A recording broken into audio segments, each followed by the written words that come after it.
todos, estimados amigos. A nombre de Patrocina Cultura queremos darle la bienvenida a la Cátedra Internacional sobre Patrocinio y Financiamiento de la Cultura, SIMPE. Esta iniciativa busca brindar una plataforma para que expertos internacionales compartan sus visiones y enfoques en el ámbito del patrocinio y el financiamiento de la cultura, permitiendo a la audiencia obtener una comprensión más amplia de las tendencias y prácticas a nivel mundial. Nos interesa examinar casos de éxito y estrategias innovadoras implantadas en diferentes partes del mundo para financiar y patrocinar proyectos culturales. Los expertos invitados compartirán ejemplos concretos que esperamos inspiren a las audiencias a aplicar sus propias iniciativas. SIMPE busca facilitar la creación de redes y las conexiones entre profesionales, entusiastas y emprendedores culturales de diferentes partes del mundo.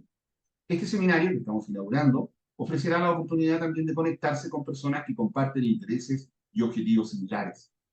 A fin de cuentas, lo que nos interesa es motivar a la audiencia a aplicar los conocimientos adquiridos en sus propios proyectos culturales y enfoques de financiamiento. Los expertos compartirán consejos prácticos y recomendaciones que ustedes pueden implementar de manera efectiva.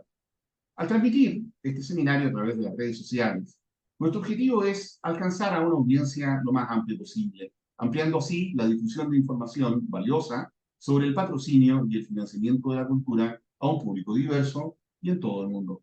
A fin de cuentas, esperamos que la Cátedra Internacional se convierta con el tiempo en una plataforma enriquecedora que no solo informe y eduque a la audiencia, sino que también inspire acciones concretas y promueva el diálogo global en torno al mecenazgo y el financiamiento de la cultura. Sean todos muy bienvenidos. Como saben, las empresas que realizan acciones de mecenazgo se benefician con leyes que hacen posible las reducciones de impuestos.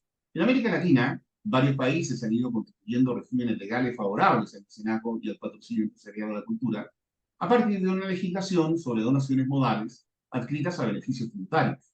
Con ello se avanza en el reconocimiento de la valía que esta técnica de comunicación corporativa tiene como fuente adicional del financiamiento de las artes y la cultura.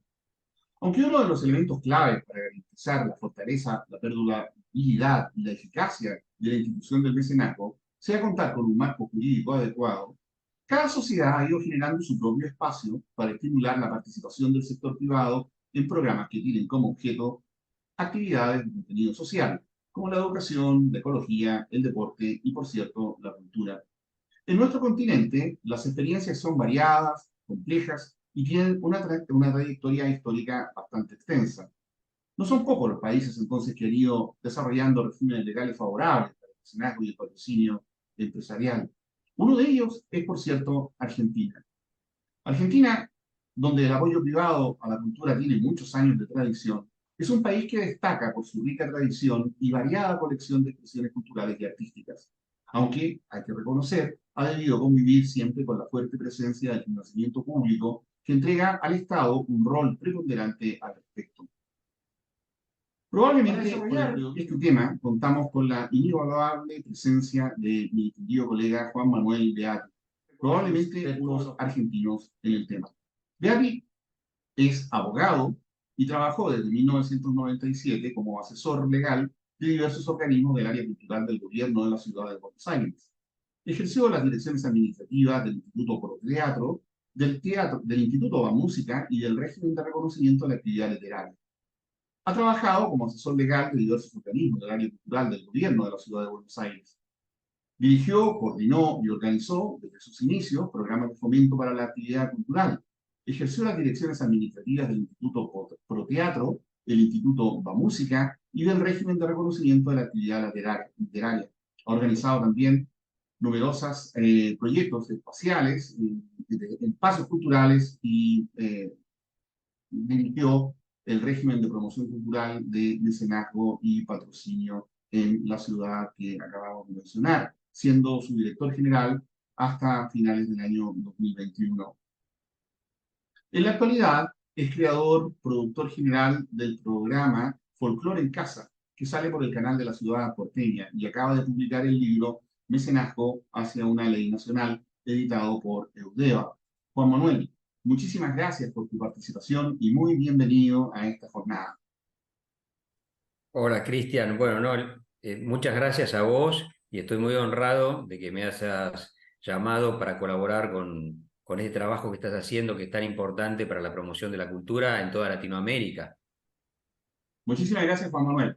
A propósito de la presentación de tu libro, te contacté hace unas semanas atrás para pedirte que pudieras hacer una especie de recensión, ¿no? Una reseña que ubicara a los eventuales lectores de tu trabajo, y en general a las personas interesadas en el mecenazgo, sobre el panorama histórico, la circunstancia actual que define estas prácticas en Argentina. Así que voy a pedirte que desarrolles el tema, te voy a dejar el espacio y el control de la presentación para, bueno, ir acumulando información sobre estas materias. Juan Manuel, es tu turno, gracias. Bueno, Cristian, muchas gracias.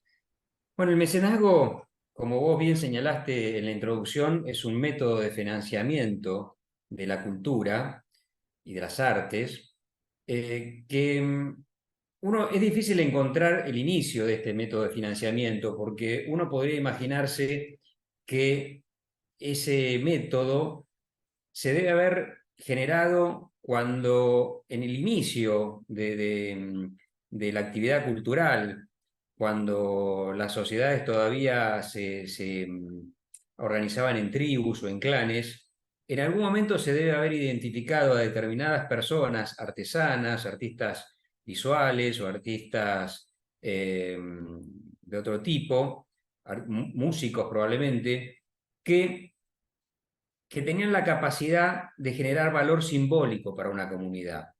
A partir de eso es muy probable que en la división de trabajo de esa tribu o de ese clan se haya reservado un espacio para que esos artistas incipientes quizá o primitivos tengan un tiempo para dedicar a esa creación de valor simbólico para esas sociedades, que terminaba siendo muy importante porque los identificaba y le daba una identidad y una pertenencia de grupo. Si esta hipótesis se confirma y efectivamente parte de la tribu o del clan se dedicaba a las actividades productivas de entonces, que podían llegar a decirse que podía llegar a ser la caza, la recolección, la pesca, la agricultura, podríamos ya decir entonces que esas sociedades ya tenían un mecenazgo incipiente, porque de alguna manera las personas que se dedicaban a esas actividades productivas ya generaban un valor económico que permitía a esas otras personas que tenían talento para la creación artística generar esos valores estéticos que le daban un sentido de pertenencia a a esa comunidad primitiva. El arte, así, habría que hablar con los antropólogos para saber qué disciplinas artísticas se fueron generando primero. Habría que ver si fue primero las artes plásticas con las pinturas rupestres o si fue la música a través de la percusión. Pero más allá de eso, lo que sí podemos estar seguros que la última de las artes en desarrollarse fue la literatura, porque la escritura, que en definitiva es hija de lo que es la simbología, que deviene de un primitivo arte visual, aplicada a la interpretación de determinados fonemas y creando lo que hoy conocemos como escritura, lo mismo que hoy nosotros escribimos en nuestras computadoras o en nuestros teléfonos, son esa forma de codificación de fonemas que los primitivos, que las personas empezaron a realizar con lo que se llama la escritura cuneiforme, porque tenía forma de cuña, porque cortaban esas tablitas de cerámica o la misma piedra para poder tallar la escritura. Ese, esa, ese proceso que se generó 3000 años antes de Cristo, más o menos, se calcula en ese orden por los hallazgos arqueológicos, fue lo que justamente nos rescató de la prehistoria. Vaya si es importante el arte y la cultura, que lo que nos rescató de la prehistoria es justamente la última disciplina artística creada no tecnológica. Y ya vamos a ver por qué decimos que es la última no tecnológica. Porque después aparecieron otras disciplinas artísticas, pero ya tenían una base tecnológica, ya lo vamos a ir estudiando. Si uno observa una línea de tiempo, podemos observar que entre los años 70 a 8 a.C., vivió quien podemos decir que fue el arquetipo del mecenas, porque así como evolucionaron las artes y la cultura, también evolucionaron las sociedades y su configuración política. Y así como en un principio habrá sido la tribu o la aldea o el clan familiar la que dedicaba su producción para poder financiar el tiempo que los artistas o los artesanos dedicaban a la creación de valor simbólico, posteriormente fueron las personas poderosas o las grandes instituciones las que empezaron a financiar el arte y la cultura, que de alguna manera eran representantes de ese poderío político del pueblo. Por eso, Silvio Cayo Mecena, que fue un patricio romano sumamente destacado, un consejero muy allegado a Augusto César, fue quien se destacó en esta tarea de financiar la creación artística. Él dice la historia que fue muy amigo de Horacio, Propercio, Virgilio, los grandes poetas de la época, y además también financió y planificó grandes obras de arquitectura que destacaron el arte y la cultura de Roma, de aquella época. Pero el arte siguió junto a la cultura, junto a las sociedades, evolucionando, y en el año 1455, en Maguncia, en el Sacro Imperio Romano Germánico, Gutenberg inventó un artefacto muy ingenioso que fue la imprenta. Hoy en día, cuando uno ve esa imprenta que parece un gran trapiche adaptado para grabar en un papel un determinado escrito, no tiene conciencia de la importancia y de la técnica y del conocimiento que Gutenberg aplicó para esa invención. Él era orfebre y la importancia del conocimiento de los metales para poder generar un tipo de cuño que no rompiera el papel al momento de grabarlo, que sea lo suficientemente blando para no romperlo, lo suficientemente duro para grabarlo correctamente. También tuvo que inventar un tipo de tinta, porque las tintas que en aquel momento se usaban eran al agua, y él necesitó mezclarla con aceites para que tengan la dureza necesaria, para que queden, para que no se desparramen. Y también tuvo que combinar un invento que era relativamente nuevo, que era el papel. El papel en ese momento competía aún con algunos tipos de papiros o de pieles que se refinaban para poder imprimir la, este, para poder realizar la escritura. Se llamaban vitelas. Y de hecho, algunas de las Biblias de Gutenberg, que fueron la primera obra que se imprimió fue la Biblia, están justamente impresas en vitela. Pero esta fue la primera industria cultural, y esto es muy importante porque la industria cultural fue lo que generó la ampliación, una importante ampliación de lo que es el mercado cultural. Y a eso queremos llegar, a ver cómo, a través de la evolución de la humanidad, cómo el mercado cultural fue reemplazando en lo que es la economía de la cultura al mecenazgo. Nunca lo reemplazó completamente, pero vamos viendo. Entonces, acá tenemos la primera industria cultural que terminó de configurarse recién 260 años después. ¿Por qué decimos esto? Porque la industria cultural, para que efectivamente sea beneficiosa para el artista, es necesario que al artista se le reconozcan sus derechos de propiedad intelectual. Si al artista no se le reconocen los derechos de propiedad intelectual, ¿qué incentivo tiene ese artista para seguir creando? Por un lado. Y en segundo término se genera una gran injusticia, que es que quien tiene la propiedad del medio de producción se hace absoluto propietario de la obra. Entonces fue en el año 1710 cuando en Inglaterra la reina Ana sancionó un decreto que fue el primer antecedente de lo que hoy conocemos como copyright, que después en la Europa continental se generó, basado en esas premisas, lo que es el derecho de autor y posteriormente incluso lo que es la propiedad intelectual. Pero el primer antecedente es este estatuto de la reina Ana, que nos muestra también una paradoja, que es que la última de las artes, no tecnológicas creadas por el hombre, que es la literatura, fue la primera en industrializarse. Entonces, a partir de la creación de la imprenta y el Estatuto de la Reina Ana, podemos decir que tenemos una industria cultural muy bien definida, pero que en ese momento únicamente servía para la obra escrita, para la literatura. Si pasamos a la otra diapositiva, a ver si podemos.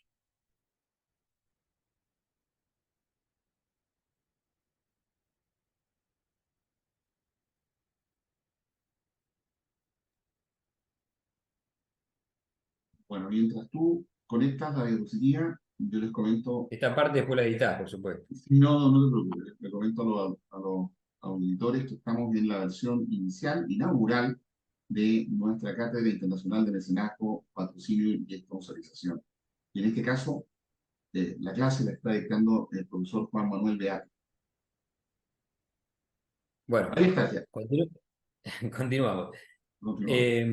Posteriormente, en el año 1383, fíjense ustedes la cantidad de años que tuvieron que pasar para que se creara la segunda industria cultural. Perdón, acá está equivocado, es 1883, no 1383. El año 1883, es decir, más de 400 años después, se empezó a crear incipientemente lo que vendría a ser después la segunda industria cultural, ¿no?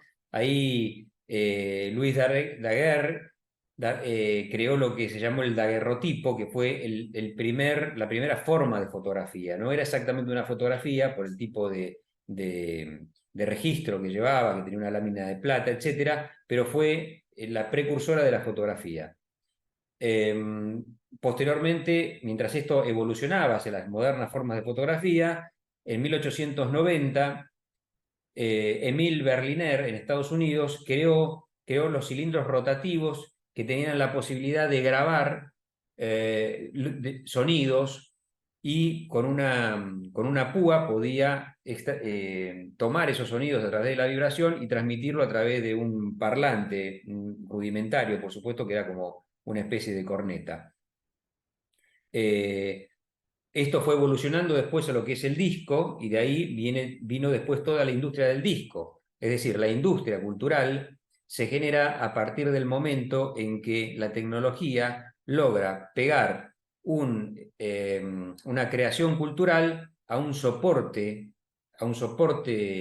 material que permite su fabricación serializada, y a partir de eso generar un mercado, dado que es posible extender ese mercado a todas las personas que tienen condiciones de adquirir ese objeto, y de esa manera la cultura iba dejando de ser un hecho presencial para tratarse de un hecho no presencial en muchos casos. Es decir, hoy todavía vemos muchísimas bandas sinfónicas que están creadas en sus organismos con instrumentos que se escuchan muy bien al aire libre, pero que estaban hechas justamente porque en esa época la gente necesitaba que las orquestas salgan a las plazas y poder gozar de la música. Hoy en día, si bien sigue siendo un espectáculo maravilloso ver una banda sinfónica, la realidad es que la gente no necesita encontrarse con una banda sinfónica en la plaza para poder apreciar la música. Hay muchas otras formas de apreciar la música, ya sea con un CD o, bueno, hoy con las nuevas formas de tecnología a través de las plataformas que existen en Internet, ¿no? Bueno, y la otra de las ciencias analógicas, si se quiere, que se creó más o menos en esa época, fue en 1895 en Francia. Los hermanos Louis y Auguste Lumière crearon el cine a partir de la posibilidad de transmitir de manera seriada, y de manera constante y a través de una velocidad constante, varias fotografías, y de esa manera proyectarlas a una pantalla y generar el cine. Bueno, esto un poco es el devenir histórico que nos interesa. ¿Para qué? Para darnos cuenta de que todas estas industrias culturales crearon un mercado que dio la posibilidad a muchísimos artistas de vivir de su arte. dado que ya el arte no fue solamente un hecho presencial, sino que apareció la posibilidad de crear estas mercancías culturales y a través del reconocimiento del derecho de autor, los artistas pudieran vivir de su obra, ya sea pictórica, ya sea audiovisual, musical, etc. A partir de esto, el mecenazgo entonces quedó, eh, no sé si la palabra puede llegar a ser dedicado, sería, no diría desplazado, pero sí dedicado a las manifestaciones artísticas que no encuentran inserción en el mercado de la cultura. Y estas son fundamentalmente el patrimonio cultural. Por eso se da como está de moda decir últimamente, un maridaje muy interesante entre lo que es el mecenazgo y el patrimonio cultural. De hecho, en Italia existen formas de mecenazgo que son únicamente para el patrimonio cultural. El DIUR se llama, por las siglas en italiano, y es una forma de financiamiento que le permitió recuperar varios monumentos históricos, entre ellos nada más y nada menos que el Coliseo. Pero también hay un montón de formas de cultura, de valor y de interés para la sociedad, que forma parte de lo que hoy llamamos la cultura independiente, que es una forma de generar cultura de calidad, pero que por su carácter vanguardista o a veces contestatario o a veces experimental, no logra una inserción, o a veces también porque forma parte de la creación de artistas emergentes, no logra una inserción en el mercado cultural. Y en ese caso, el mecenazgo ocupa un lugar interesante tanto para el financiamiento de esas formas de arte y de cultura y de manifestaciones artísticas, como para el patrimonio cultural. Viniendo acá a Latinoamérica, entiendo que Chile fue un país, un gran precursor del mecenazgo, dado que en 1990 sancionaron la ley Valdés, eh, y, y en Brasil, al año siguiente, en el año 1991, la ley Rouanet. Nosotros en Argentina no tenemos una ley nacional de mecenazgo, no obstante tenemos una ley muy fuerte en la capital, en la ciudad de Buenos Aires, que incluso llega a atender a veces algunas producciones artísticas que se realizan en la provincia, en algunas provincias, cuando los titulares de los proyectos son personas con domicilio en la ciudad de Buenos Aires y de alguna manera fomentan y promueven la cultura de la ciudad. También en otras provincias del país hay ley de mecenazgo, en total son 12 las provincias en las que hay ley de mecenazgo. Voy a mostrar una diapositiva que refiere justamente al tema y que ilustra esta situación.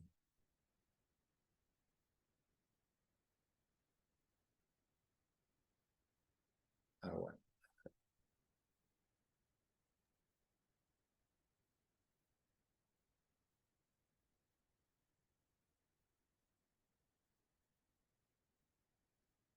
Ahí Es vemos esta, que se está justamente. cargando.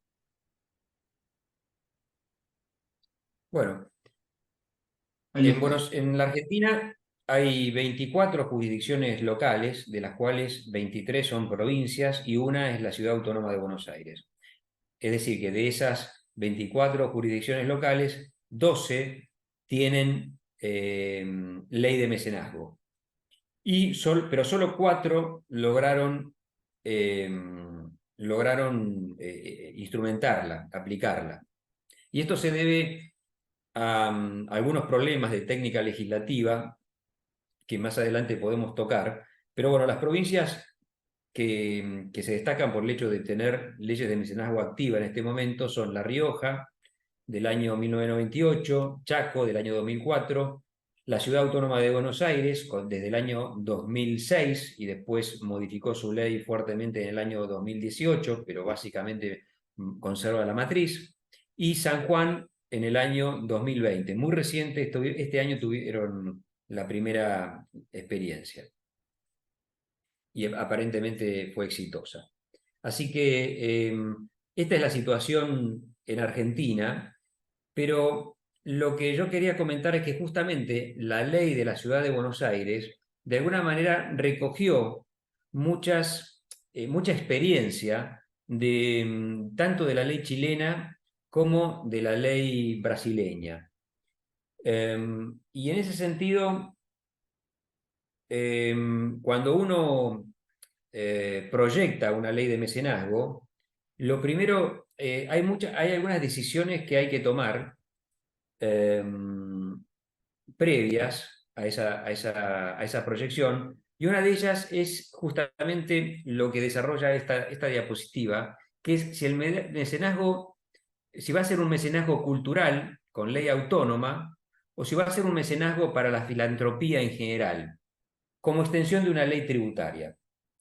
Es decir, si bien entiendo que en Chile hay una ley que es en realidad una extensión de la ley tributaria y que es específicamente cultural, en la mayoría de las legislaciones que optan por que la ley de mecenazgo sea una extensión de la ley tributaria, se inclinan más por un carácter filantrópico general, no únicamente por la ley, no únicamente por actividades culturales.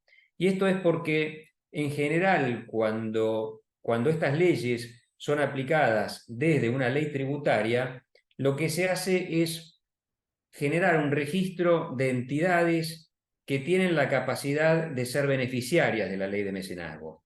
Y estas entidades pueden dedicarse tanto a la cultura, como a la salud, como a la educación, por otros tipos, o a lo social, todo tipo de actividad filantrópica. Esta es una forma de mecenazgo, eh, y otra forma de mecenazgo es una ley autónoma, en donde, a mi modo de ver, tiene algunas ventajas, que es que es más fácil de encontrar en su articulado todas las condiciones que se requieren para la participación, para obtener los beneficios o para colaborar con el mecenazgo. Las leyes tributarias son leyes que suelen sancionarse todos los años, porque todos los años el país necesita aprobar un presupuesto. Con lo cual, ya de por sí la ley tributaria todos los años, al menos así es en Argentina, cambia el número de ley. Con lo cual, el encontrar en el plexo normativo la norma específica de mecenazgo tiene una mayor complicación, porque hay que ubicar la ley tributaria y después dentro de la ley tributaria ese articulado. Por otro lado, a veces también puede llegar a ser muy complicado desde el punto de vista estadístico. Cuando nosotros quisimos llevar la estadística de los proyectos culturales que se habían beneficiado, por ejemplo, en España, y nos comunicamos con las autoridades de cultura de España, ellos no podían decirnos cuántos recursos habían sido aplicados a la cultura, porque en realidad los recursos que se aplicaban a través de la ley de mecenazgo se aplicaban a un conjunto de actividades filantrópicas, y como ellos la autoridad de aplicación era un ministerio de Hacienda, realmente a ellos lo que le importaba era fundamentalmente la plata que dejaban de percibir, o la plata que se iba a través de esa ley de mecenazgo, y no tanto para qué tipo de actividad se estaba aplicando. Entonces, por eso nosotros somos partidarios, y así han sido todas las experiencias de la Argentina, tanto la de La Rioja como la de Chaco, como la de Buenos Aires, como la de San Juan, son leyes específicas. Incluso, hablando un poco de la provincia de La Rioja, que es una provincia andina, diría limítrofe con el hermano país de Chile, tiene una experiencia muy particular.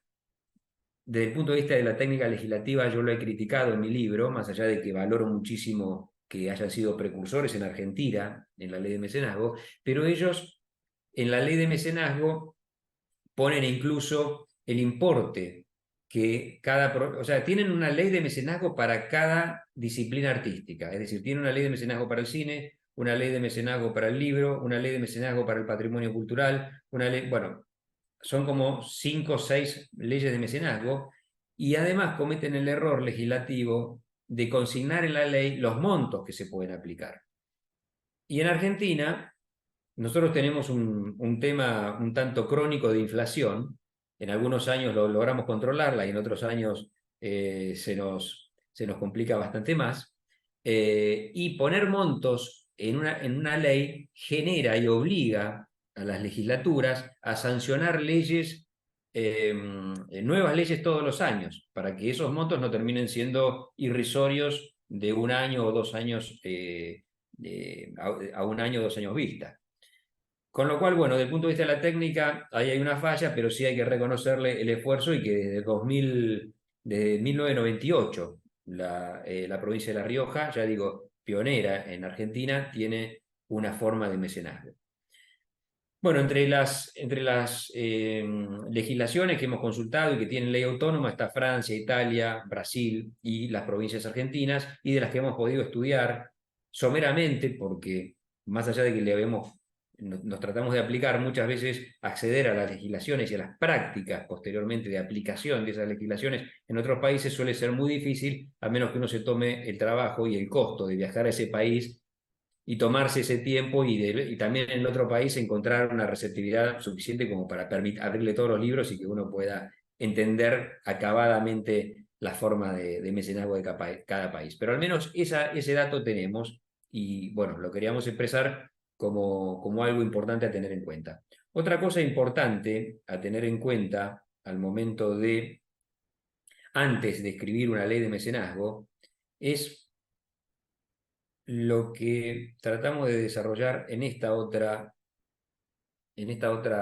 diapositiva, que es si la deducción, porque bueno, yo no sé si en algún momento lo dije y si no es importante que lo diga ahora, que el mecenazgo consiste en una deducción de parte de la obligación fiscal de un contribuyente en función de que ese contribuyente haya colaborado con un proyecto cultural aprobado, por un proyecto cultural o una institución cultural aprobada por la autoridad de aplicación. Entonces, hay dos formas de hacer esa deducción impositiva. Una, aplicar esa deducción antes de impuesto, es decir, antes de liquidar el impuesto, es decir, sobre la base imponible. Y la otra es aplicar esa deducción sobre el impuesto propiamente dicho, es decir, el impuesto liquidado. Nosotros somos partidarios de aplicar la deducción sobre el impuesto liquidado y no antes de impuesto. Nosotros, bueno, yo estoy hablando como gestor cultural público, por supuesto, y un poco vamos a desarrollar acá en estas diapositivas por qué. Supongamos que el 100% de la ganancia de una empresa es 1.000.000 de pesos. Es decir, la base imponible, que es la ganancia, el impuesto a las ganancias, la base imponible es ese 1.000.000 de pesos. De ese millón de pesos, aproximadamente el impuesto a las ganancias ronda el 35% de la ganancia total. Con lo cual, el 65% queda para el contribuyente y el 35% se paga como impuesto. Supongamos que tenemos, supongamos que la deducción se aplica sobre la base imponible, es decir, sobre el 1.000.000 de pesos.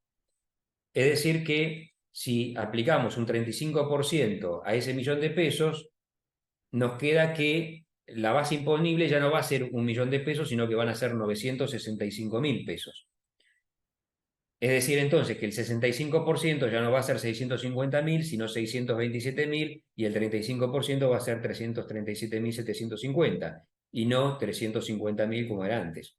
Es decir, que el incentivo va a ser igual a los 350.000 originales menos los 337.750. Eso es 12.250 pesos. De esos, lo cual equivale al 35% de 35.000. Es decir, que el patrocinador recupera solo el 35% del aporte que realiza en caso de aplicar la deducción sobre la base imponible. Y esto es un incentivo bastante poco atractivo para cualquier contribuyente, porque sobre un proyecto que pueda valer, por decir un número mínimo, 1.000 pesos, el contribuyente solo va a recuperar 350 pesos y va a tener que aportar 650 pesos genuinos de su bolsillo. Puede darse, por supuesto, pero obviamente se van a poder financiar muchísimos menos proyectos de una importancia o de una envergadura muy inferior en caso de que el incentivo para participar del mecenazgo sea tan pequeño. Ahora vamos a ver el otro caso. ¿Qué pasa cuando la aplicación es sobre el impuesto liquidado y no sobre la base imponible?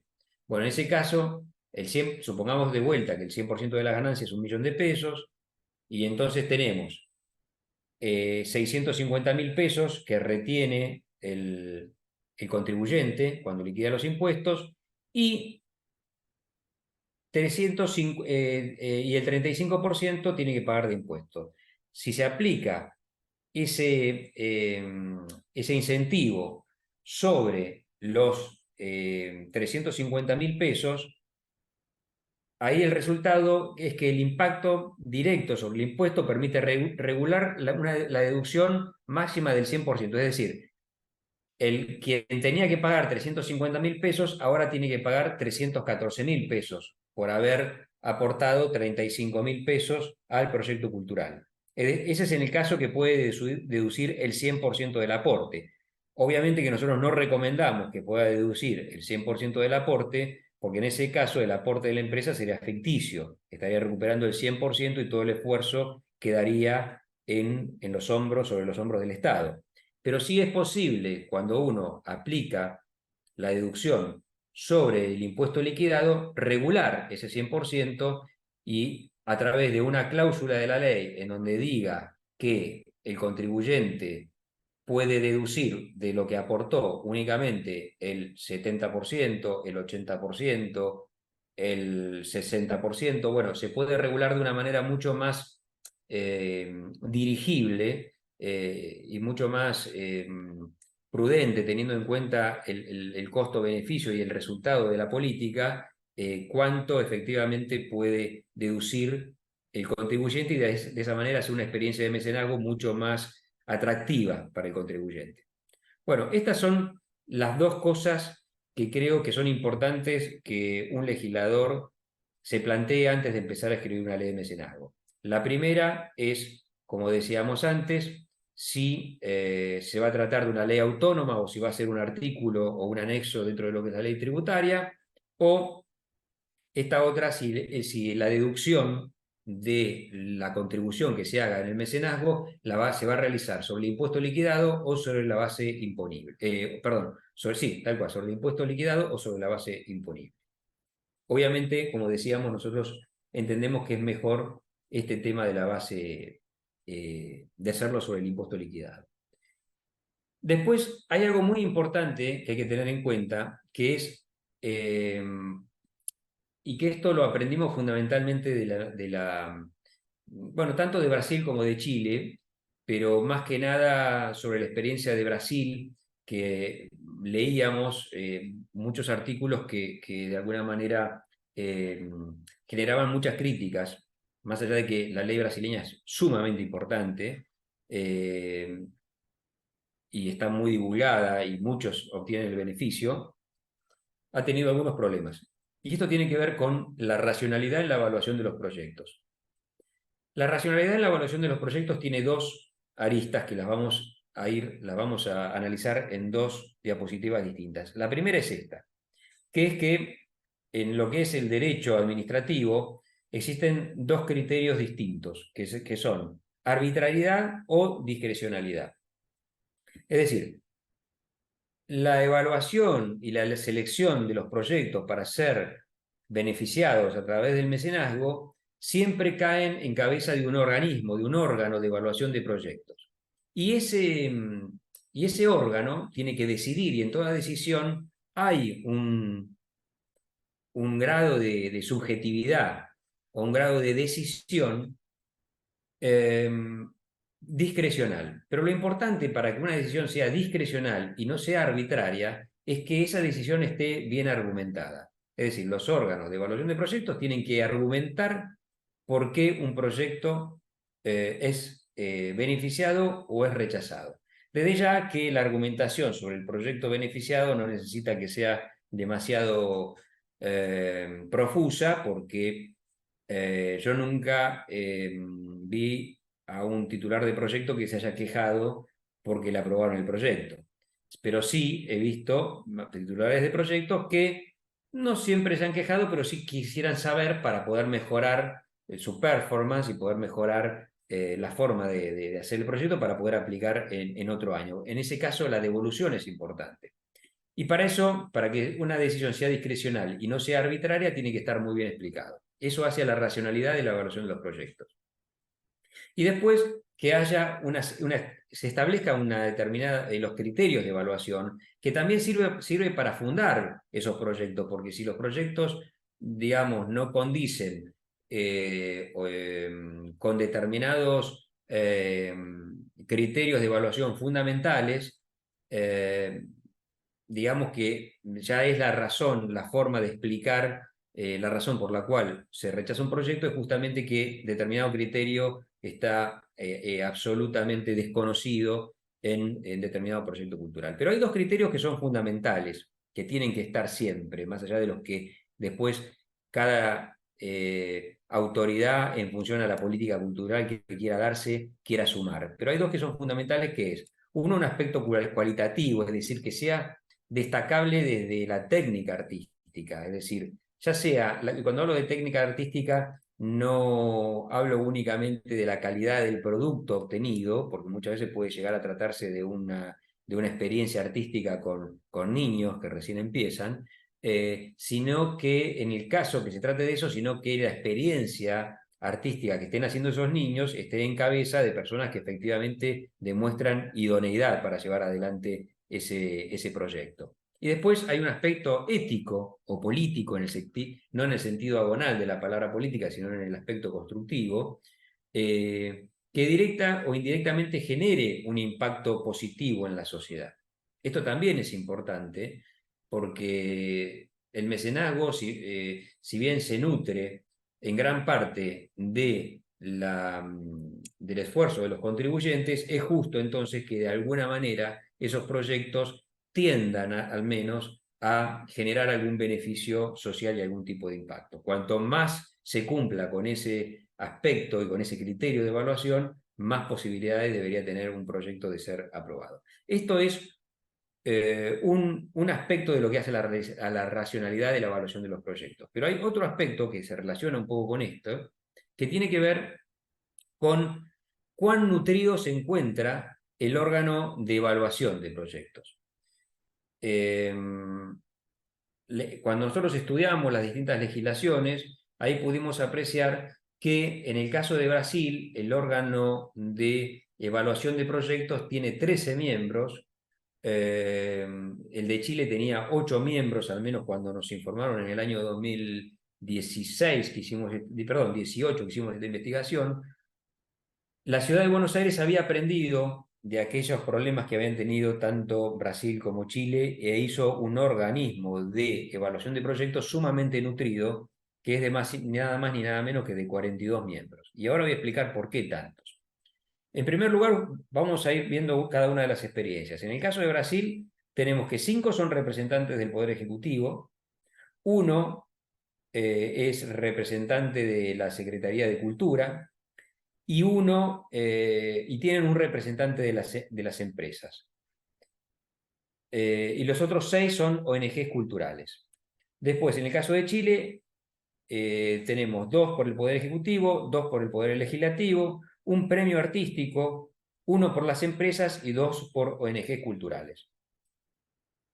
En las experiencias que nosotros vimos, y ahora vamos a ver un poco los números, la cantidad de proyectos que se presentan, ahora vamos a ir un poquito a la diapositiva siguiente, estamos hablando de 36.551 proyectos presentados entre los años 2010 y 2014 en Brasil, 2.250 en Chile y 2.142 en Buenos Aires.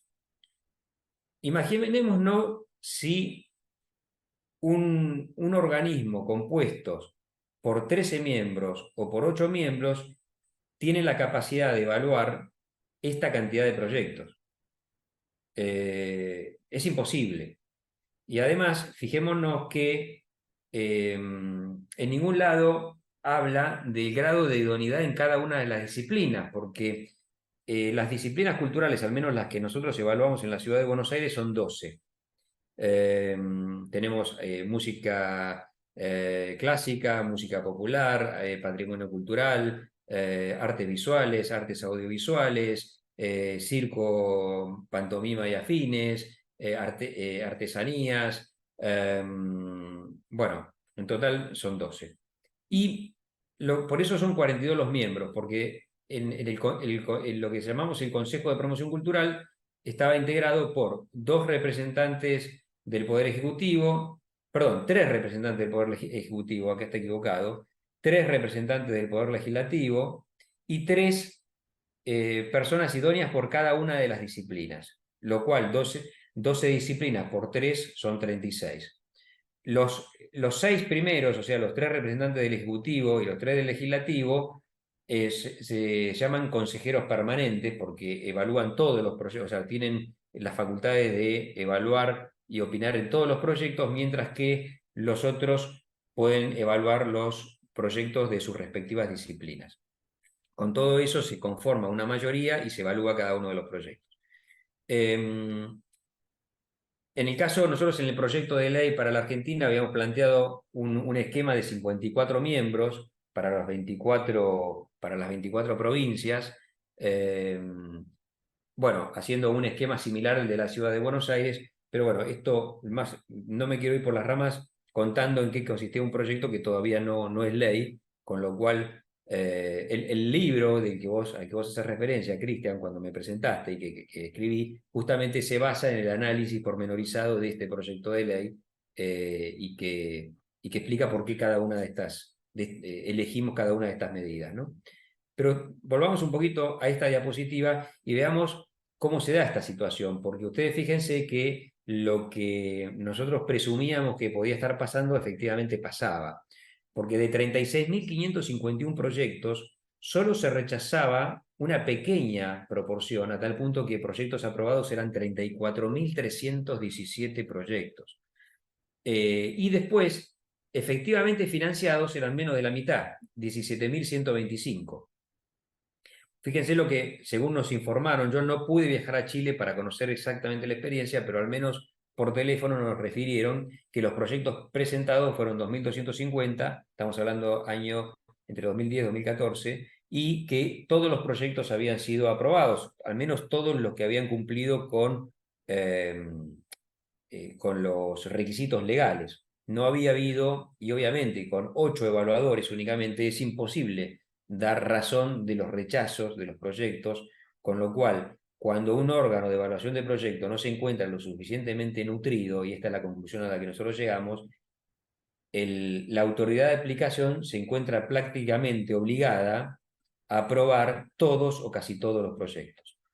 Nosotros, en tal caso, con un proyecto, con un órgano de evaluación de proyectos bien nutrido, más o menos la proporción era que se aprobaba el 65% de los proyectos que se presentaban y después lograban financiamiento, efectivamente, el 65% aproximadamente de los proyectos aprobados. Lo cual generaba una gran racionalidad, digamos, porque, bueno, que el 65%, que haya un 65% de proyectos aprobados es razonable, como así también es razonable que un 65% de esos proyectos aprobados sea financiado.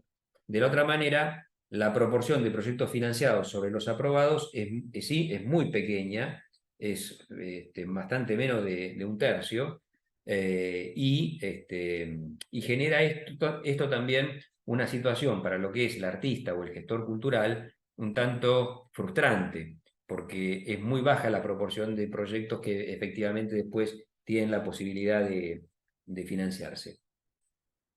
Bueno, otra cosa que hay que definir, que nos parece a nosotros muy importante, es el tipo de contribuyente.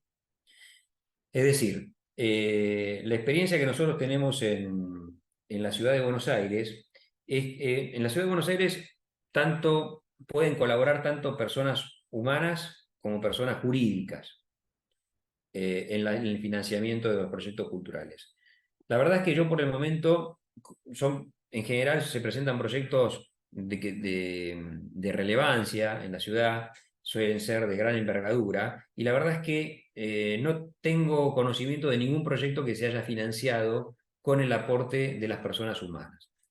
Cuando uno hace una ley de mecenazgo, el sujeto principal, el sujeto en el que uno se tiene que concentrar para poder hacer una ley a su medida, en lo posible, es en el artista, en el gestor cultural. Eh, Porque en definitiva él es el titular y el representante del interés de ese proyecto cultural. Lo que a nosotros nos importa es que el proyecto cultural efectivamente se haga, con lo cual el que tiene que estar bien, eh, digamos, bien cómodo con la herramienta jurídica es el gestor cultural, el artista. Entonces, pensando en eso, nosotros creemos que eh, desviar la atención del artista en buscar como patrocinadores a personas humanas que solo pueden colaborar con una pequeña cantidad, es un poco desorientarlo en la búsqueda de los recursos. Nosotros creemos, por la experiencia que tenemos, que, al menos la experiencia de Buenos Aires, obviamente puede haber otras experiencias, quizá con proyectos pequeños, que sí se logren financiar con el aporte de personas humanas. Pero en la ciudad de Buenos Aires, en donde financiamos proyectos de restauración de fachadas de valor patrimonial o, o proyectos, ya les decía, de gran envergadura, no tenemos la experiencia de que hayan logrado alguno financiarse únicamente con el aporte de personas humanas. Entonces hicimos un estudio de los contribuyentes y ahí tenemos 1.350.000 contribuyentes, y esto ya estoy hablando a nivel nacional, no a nivel ciudad. 1.350.000 contribuyentes, de los cuales 1.200.000 son personas humanas, que es el 31%, y 150.000 son empresas. De esas empresas hay 30.000 grandes y 120.000 pymes. Y de esas pymes, las pymes representan el 7% de la recaudación, mientras que las grandes empresas representan el 62% de la recaudación de ingresos brutos. Y dentro de esas grandes empresas, nosotros distinguimos entre lo que es un núcleo de empresas permeable al mecenazgo, que son aproximadamente entre esas 450 o 500 grandes empresas, que representan el 24% de la recaudación, y un grupo de gestión.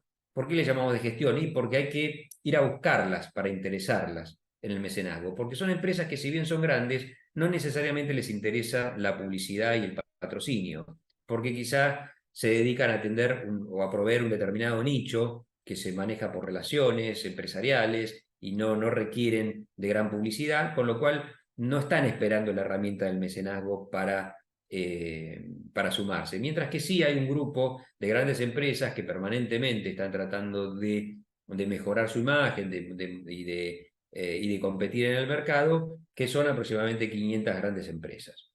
En la diapositiva siguiente, nosotros le queremos mostrar ahora esas empresas, cómo se reflejan en lo que es la cantidad de empresas. Ustedes fíjense que esas empresas que en la diapositiva anterior representan representa el 24%, son esas 420 empresas que son la puntita roja de la pirámide. Y el tramo de gestión son esas 28.439 que están de color verde.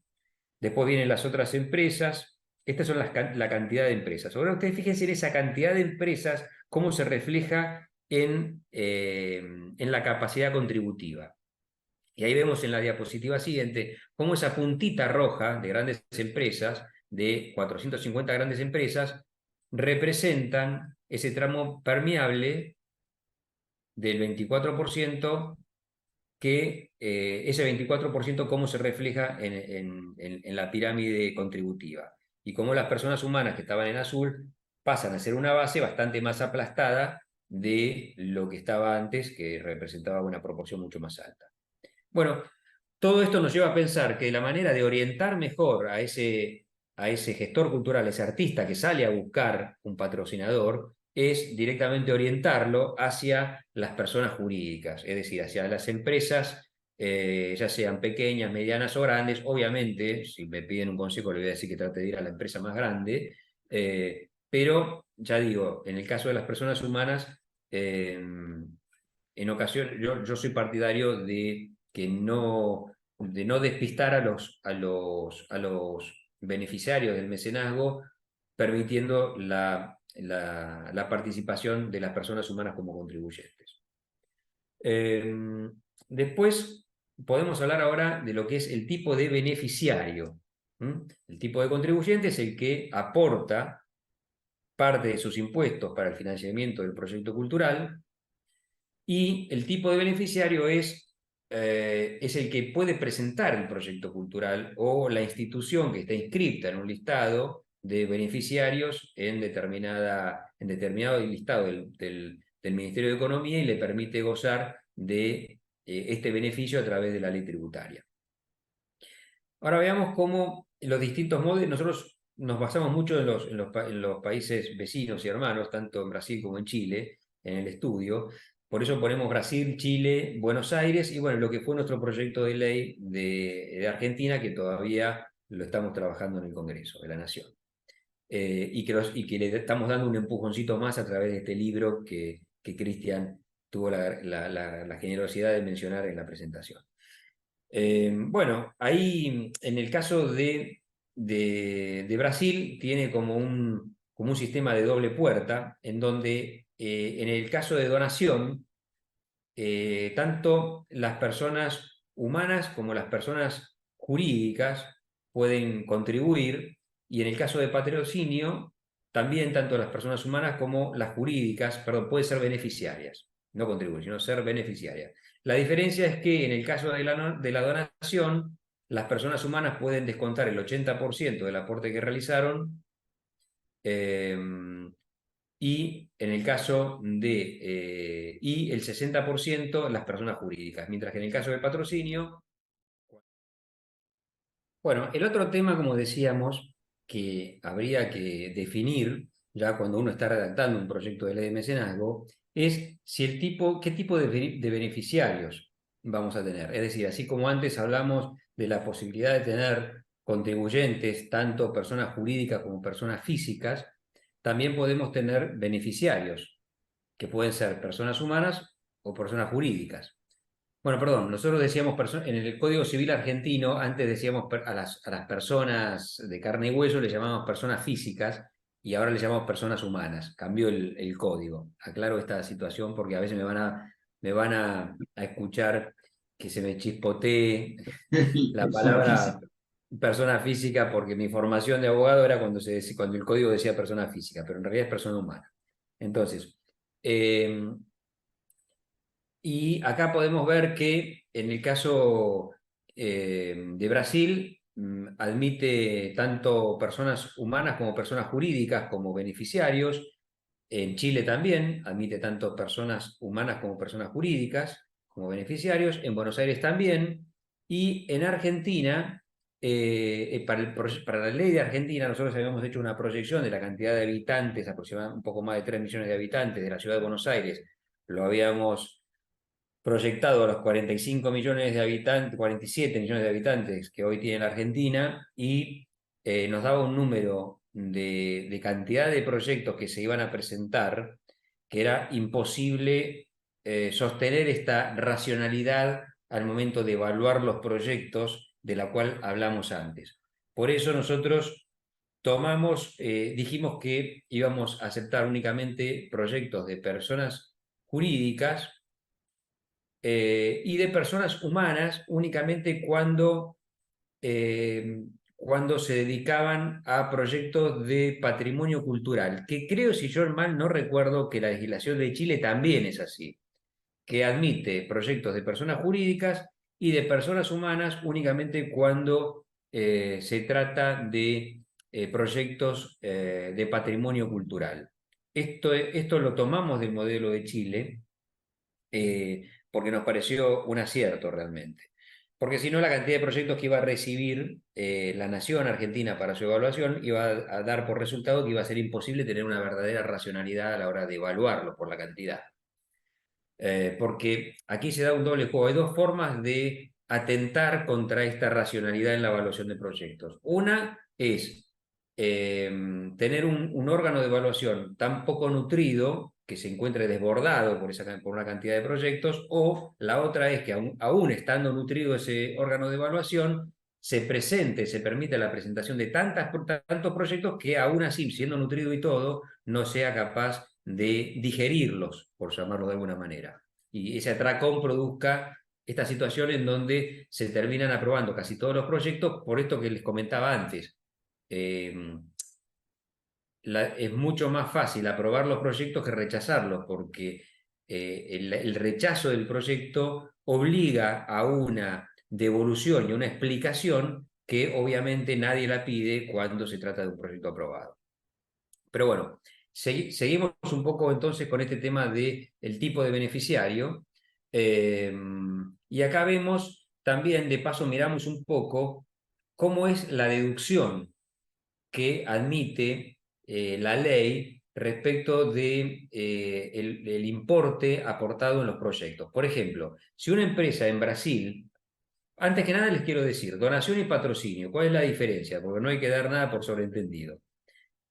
Donación se le llama, o beneficio también en la ley argentina, en la ley de la Ciudad de Buenos Aires, es cuando la empresa colabora con un proyecto cultural y no relaciona su imagen con ese proyecto cultural, es decir, no hace publicidad.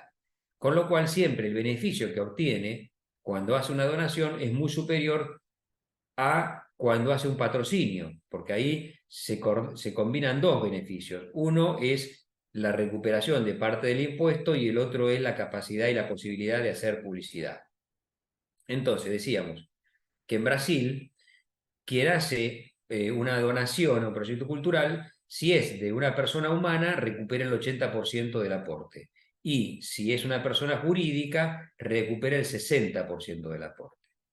Mientras que si se trata de un patrocinio, es decir, se relaciona su imagen con el proyecto cultural y el proyecto estaba presentado por una persona humana, recupera el 40%, menos, porque tiene un beneficio publicitario, menos que el 80% en el caso de la donación. Y un 30% recupera en el caso de que el aporte lo hace a una persona jurídica contra el 60% que hubiese recuperado en caso de una donación. Acá es importante decir algo que para mí es un gran defecto que tiene la ley brasileña, que no distingue entre persona jurídica sin fines de lucro o persona jurídica con fin de lucro.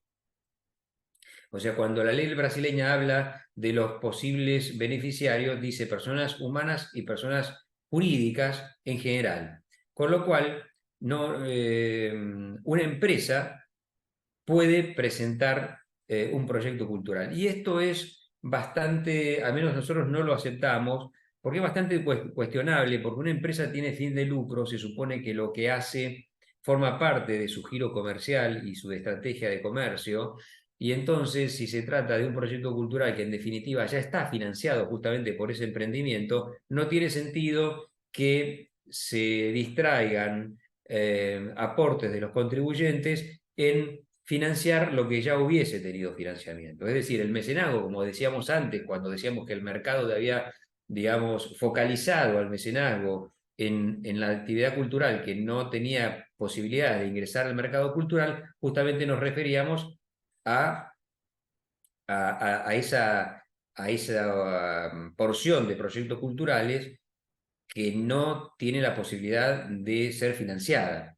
Se supone que un proyecto cultural que está realizado por una empresa jurídica con fin de lucro, es decir, una empresa, tiene posibilidades de financiación y en principio no necesitaría el mecenazgo. Esto es una de las cosas que generó muchas críticas, que tengo entendido por cosas que hemos leído en Brasil respecto a la aplicación de su ley.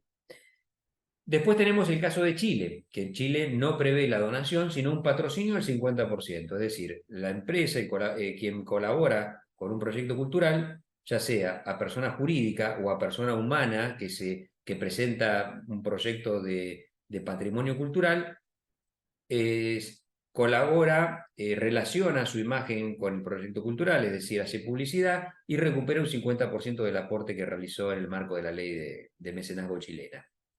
En el caso de Buenos Aires, La vieja ley 2264, que es la ley de 2006, tenía un modelo en donde podían ser beneficiarias eh, tanto las personas humanas como las personas jurídicas. En eso no cambió. La ley 6026 o 6026, que se sancionó en 2018, mantiene ese modelo, pero lo que cambió es esta proporción, que es que fuimos hacia el modelo chileno, es decir, ya no existe donación en el caso de la ley porteña. En la ley 2264, en la vieja, del año 2006, sí había donación, y cuando se trataba de una donación, el benefactor, le llamábamos, o el donante, recuperaba el 100% del aporte realizado. ¿Mm? Y quien era el patrocinador, es decir, hacía publicidad, recuperaba solo el 50%. Esto generó una diferencia tan grande que lo que hizo es que prácticamente todos los aportes entraban por donación, muy poquitos hacían patrocinio. Por eso la ley 6026, la nueva ley de mecenazgo de la Ciudad de Buenos Aires del año 2018, si bien mantuvo la matriz inicial, esto lo cambió y lo que generó es un patrocinio al 80%. Es decir, quien patrocina en la Ciudad de Buenos Aires recupera un 80% de lo que aportó. Ahora bien, si una persona, tanto persona humana como persona jurídica, presenta un proyecto cultural durante un año determinado, que la empresa que colabora con ese proyecto cultural recupera el 80%. Pero si esa persona vuelve a presentar un proyecto al año siguiente, ya el aporte, la deducción que puede hacer la empresa que aporte a ese proyecto pasa a ser del 70%. Al año siguiente pasa a ser del 60% y al año siguiente del 50%. Y de ahí en más se mantiene en el 50% hacia adelante. Esto es lo que establece la nueva ley, que genera esta complejidad que tiene un criterio de justicia porque tiene que ver con el hecho de lograr que el beneficiario vaya obteniendo autonomía en su proyecto cultural, porque si no queda muy atado al aporte del Estado a través del mecenazgo y lo que se quiere es ir incrementando incluso el compromiso genuino de las empresas con los proyectos culturales en la medida que esas empresas se hayan comprometido con determinado beneficiario. Bueno, y por último está nuestro proyecto de ley, el que hicimos para la Argentina, que en ese caso tampoco admitimos donación y todo es patrocinio. Eh, y nosotros habíamos armado un esquema en donde si se trataba de un proyecto cultural de interés social, es decir, que además de ser cultural, eh, generaba algún beneficio para una comunidad vulnerable dentro de lo que es la Argentina, podía tener la empresa hasta un 90% de devolución del aporte que había realizado. En el caso de que sea un proyecto que no tuviese digamos, un beneficio social para determinada, como decíamos antes, determinada población vulnerable, la recuperación la planteamos de un 80%. Eso para todo el país. Pero como hay un desequilibrio muy grande, como pasa en todo el mundo, en cuanto a la producción cultural entre lo que son los grandes centros, las capitales y el resto del país, y dentro de las provincias, entre los que son las ciudades capitales y el interior de las provincias, nosotros lo que planteamos ahí es que, a pesar de haber sido muy porteños los que estábamos en el Ministerio de Cultura en ese momento, planteamos que cuando el proyecto se realizaba en la ciudad de Buenos Aires, las empresas pudieran deducir únicamente el 50% del aporte que realizaban, de manera tal de tratar de direccionar la mayor cantidad de inversión posible en mecenazgo hacia el resto de las provincias del país y que no se sigan concentrando tanto en la ciudad capital, que es, como todos saben, un faro cultural en toda Latinoamérica, ¿no? Eh, Bien, aquí lo que podemos continuar es justamente volver un poco a esta diapositiva, porque nosotros acá vemos que hay en la ciudad, en la Argentina 12 provincias con ley de mecenazgo, como decíamos antes, de las cuales solamente 4 se pudieron aplicar. Y esto es por graves problemas en la técnica legislativa. Nosotros en el libro que acabamos de publicar, Mecenazgo hacia una ley nacional, hacemos un estudio, un análisis de cada una de las legislaciones. De hecho, también hay un apéndice normativo en el libro donde están las legislaciones de todas estas provincias y hacemos un análisis de cada una, de cuáles son los errores técnicos, jurídicos, y a veces también de cálculo impositivo en el que han incurrido, a partir del cual se les hace imposible hoy aplicar esta normativa. Y cuáles son los consejos que incluso que le dábamos como para poder corregir los problemas y poder tener una ley de mecenazgo. Esto tiene que ver porque una ley de mecenazgo es una ley que tiene cierta sofisticación. ¿Por qué tiene cierta sofisticación? Y porque las leyes de mecenazgo tocan los impuestos. Y la materia impositiva, creo que en todo el mundo, es materia legislativa, es decir, por decreto no se puede establecer un impuesto ni se puede modificar un impuesto. Todo lo que tiene que ver con lo impositivo tiene que hacerse por ley, se tiene que resolver en los congresos, en las legislaturas. Y el Ejecutivo después aplica. Entonces, ¿qué sucede? Cuando hay un error en la propia ley, después no es posible que a través de un decreto reglamentario se subsanen determinados tipos de errores. Sí se pueden subsanar pequeñas lagunas o pequeñas contradicciones que a través de una interpretación lógica y razonable que incluso podría llegar a basarse en el espíritu de la ley si se recogen determinados antecedentes de versiones taquigráficas, se puede llegar a subsanar. Pero la mayoría de los problemas de las leyes de mecenazgo que no se pueden aplicar es porque se trata de problemas que no se pueden subsanar. Con lo cual es muy importante la idoneidad a la hora de redactar o de aplicarse al diseño de una ley de mecenazgo. Una de las cosas que nosotros criticamos mucho en el libro, yo no sé cómo les estará funcionando en Chile, pero en todas las experiencias de las provincias argentinas, incluyendo las que funcionan, en todas hablan de la posibilidad de realizar aportes tanto dinerarios como en bienes y servicios. Y esto realmente, al menos yo como gestor cultural que tuvo a su cargo la implementación de la ley de mecenazgo del año 2009 al año 2015, realmente lo he visto inviable la posibilidad de aplicar bienes y servicios como contribución dentro del marco de una ley de mecenazgo. Y explico por qué. En primer lugar, estamos hablando de materia impositiva, entonces, si, si lo que se va a deducir es el impuesto, lo que se tiene que tener muy claro es cuál es el valor que tiene ese bien o ese servicio que se está aportando al proyecto cultural.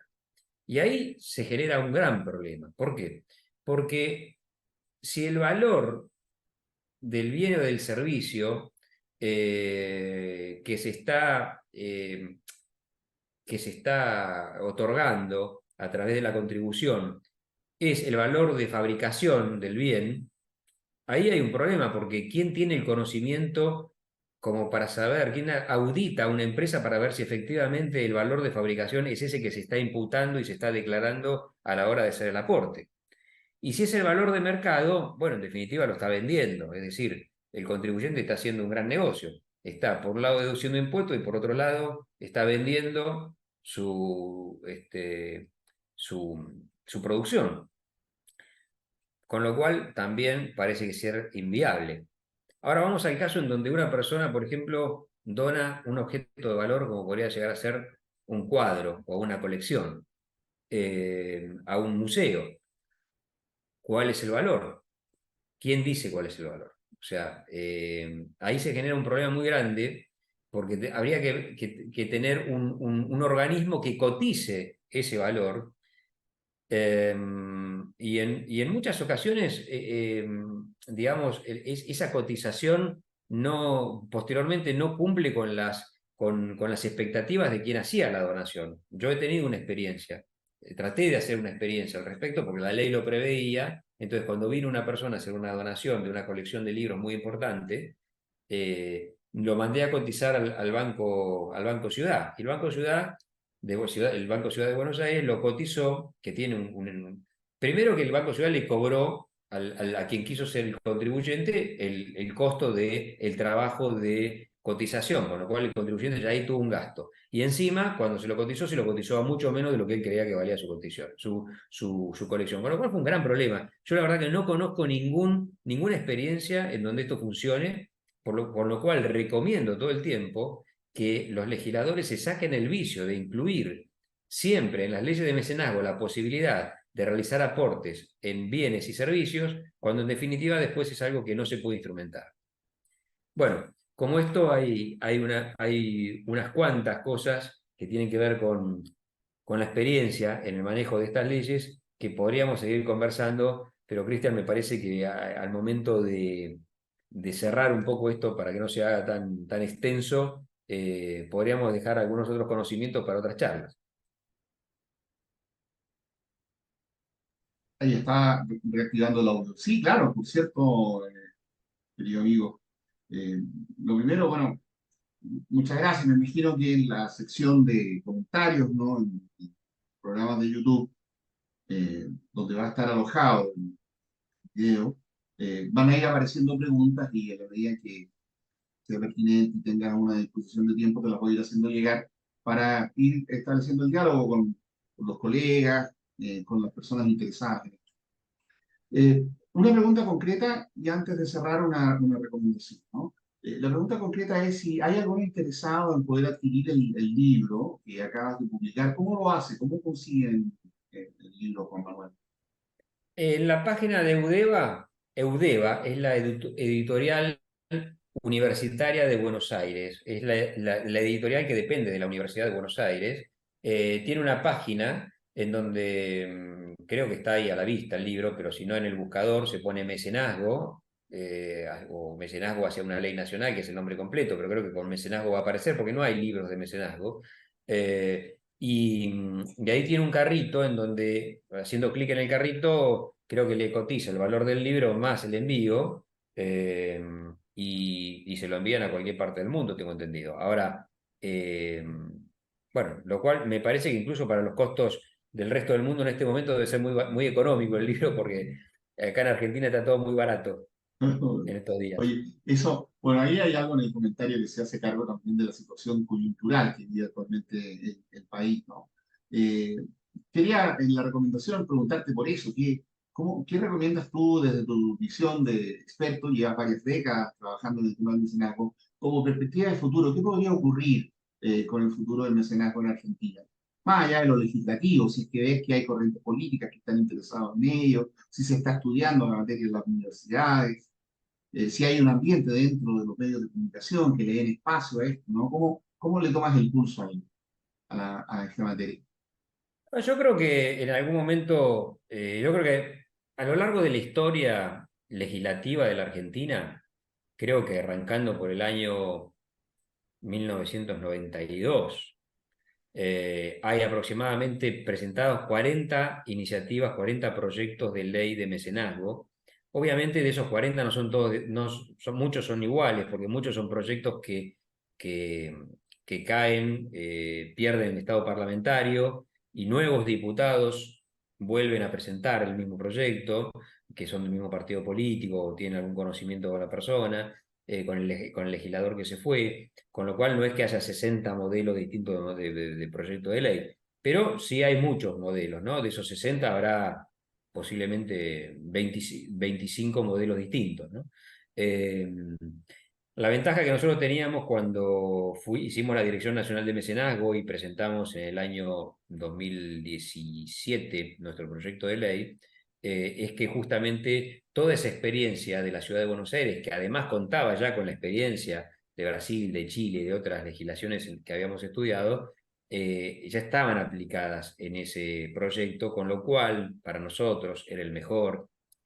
Y esto no tiene que tener ningún grado de jactancia, porque también es cierto, esto también lo desarrollo bastante en el libro, que los legisladores tienen que entender en un montón de disciplinas de salud, de trabajo, de promoción social, de economía, bueno, y de cultura, con lo cual es imposible que un legislador tenga el conocimiento tan específico de las leyes de mecenazgo. Con lo cual, no, si bien nosotros nos sentimos orgullosos del proyecto que supimos presentar y que estamos presentando, no nos sentimos orgullosos porque sea el mejor proyecto, porque es lógico que es el mejor proyecto. Lo triste sería que con toda esa experiencia tan específica que nosotros tengamos, hubiese sido un proyecto que compitiera con un proyecto presentado por un legislador que tiene la cabeza ocupada en otro montón de temáticas muy importantes para el país. Así que bueno, un poco entendemos que ese proyecto que presentamos en su momento, quizá un poquito modificado, ¿no? Pueda llegar a tener en su momento una buena acogida en el Congreso y Argentina tenga su propia ley de mecenazgo. Estupendo. Y la llamaremos, ¿no?, la ley ideal. Bueno, qué sé yo, no importa. El tema es que tengamos una ley para que. Mirá, yo te voy a mostrar una cosa. Dime, ¿Ves acá, el cuadro, ¿sí? ese cuadro que está ahí? Sí, sí. Eso es una fotografía que son 5 chiquitos wichí de la etnia wichí, que son una etnia que está en el norte argentino. Son de Santa Victoria Este, que está en el Chaco salteño y esa comunidad, yo estuve en esa comunidad, y así hay otros pueblos originarios. Y este cuadro yo se lo compré a la fotógrafa argentina, excelente fotógrafa, Guadalupe Miles, y que tiene un significado muy importante, porque además están los chiquitos con las manos en el barro, y de alguna manera nos lleva a la tierra, a nuestra tierra, y también, ¿qué es el artista sino una persona que toma los elementos de la tierra para transformarlos y generar y crear algo que después nos identifica a todos en nuestros valores, en nuestras costumbres y en nuestra estética, ¿no? Eh, y también tiene cierta reminiscencia bíblica, porque Dios tomó un pedazo de barro y así creó al hombre, ¿no? Y a la mujer, por supuesto. Entonces, bueno, de alguna manera ese cuadro a mí lo tengo acá, lo compré cuando era director nacional de mecenazgo y lo traje acá a mi escritorio porque es el que me recuerda siempre que la gestión cultural tiene que estar al servicio de la gente y de todos, ¿no? También de aquellos que viven bien al norte, en un pueblito chiquitito, allá perdido, en Muy Argentina. bien.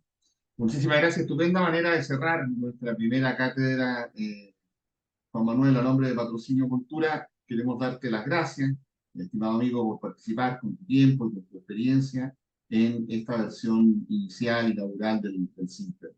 Al transmitir este seminario a través de las redes sociales, buscamos alcanzar una audiencia más amplia, aumentando así la difusión de información valiosa sobre el patrocinio y el financiamiento de la cultura a un público diverso y en todo el mundo. Si estos contenidos te han parecido interesantes, te pedimos los difundas por favor en tus redes sociales y no lo hagas saber a partir de la sección de comentarios. Esperamos que la cátedra se convierta con el tiempo en una plataforma enriquecedora que no solo informe a la audiencia, sino que también inspire acciones concretas y promueva el diálogo global en torno al mecenazgo y el financiamiento de la cultura. Muchas gracias. Que haya mecenas, no faltarán los virginios.